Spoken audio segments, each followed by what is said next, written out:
ನಮಸ್ಕಾರ. ನಾನು ನಾಗರಾಜ್ ಶ್ರೀಧರ್ ಶೆಟ್ ಅಂತ ಕುಮಟಾದಿಂದ ಮಾತಾಡ್ತಿರೋದು. ಉತ್ತರ ಕನ್ನಡ ಡಿಸ್ಟಿಕ್ ಕುಮಟಾ ತಾಲೂಕಿನಿಂದ ಮಾತಾಡ್ತಿದ್ದೀನಿ. ನಾನು ಲೋಕಸಭಾ ಚುನಾವಣಾ ಅಭ್ಯರ್ಥಿಯಾಗಿದ್ದೀನಿ ಮತ್ತು ಕುಮಟಾ ಹೊನ್ನಾವರ ವಿಧಾನಸಭಾ ಕ್ಷೇತ್ರದ ಅಭ್ಯರ್ಥಿಯಾಗಿದ್ದೀನಿ.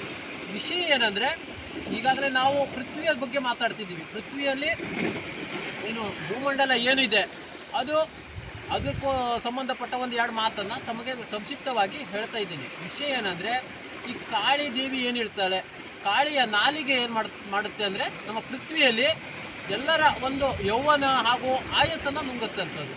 ಯೌವನವನ್ನು ಕಾಳಿಯ ನಾಲಿಗೆ ನುಂಗುತ್ತೆ.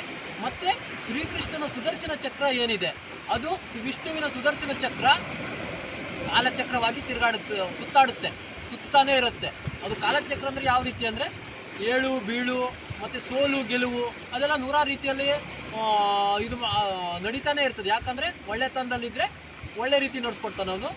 ಆತನ ಸುದರ್ಶನ ಚಕ್ರ ನಮ್ಮ ಏನು ಭೂಮಂಡಲದಲ್ಲಿ ಪ್ರತಿಯೊಂದು ಜೀವರಾಶಿಗಳಿಗೆ, ಅದು ಯೌವನದಲ್ಲಾಗಿರ್ಬೋದು, ಇದರಲ್ಲಾಗಿರ್ಬೋದು, ಯೌವನದ ವಿಷಯದಲ್ಲಿ ಮತ್ತು ಗಿಡ ಮರಗಳಾಗಿರ್ಬೋದು, ಪ್ರಾಣಿ ಪಕ್ಷಿಗಳಾಗಿರ್ಬೋದು, ಮನುಷ್ಯ ಆಗಿರ್ಬೋದು, ಈ ಪೃಥ್ವಿಯಲ್ಲಿ ವಾಸಿಸುವಂತಹ ಪ್ರತಿಯೊಂದು ಜೀವರಾಶಿಗಳಿಗೆ ಅದರ ಯೌವನ ಏನು ಮಾಡ್ತದೆ ಅಂದರೆ, ತಾಳಿಯ ನಾಲಿಗೆ ಒಳ ತಗೊಳ್ತದೆ ಯೌವನ. ಹಾಗೂ ವಿಷ್ಣುವಿನ ಸುದರ್ಶನ ಚಕ್ರ ದಿನನಿತ್ಯದ ಚಲನವಲನ ಮತ್ತು ಜನರ ಏಳು ಬೀಳು ಅದನ್ನು ಗ್ರಹಿಸ್ತಾ ಇರ್ತದೆ. ನಾನು ಒಂದು ಎರಡು ಮಾತನ್ನು ಇಷ್ಟಪಡ್ತೀನಿ.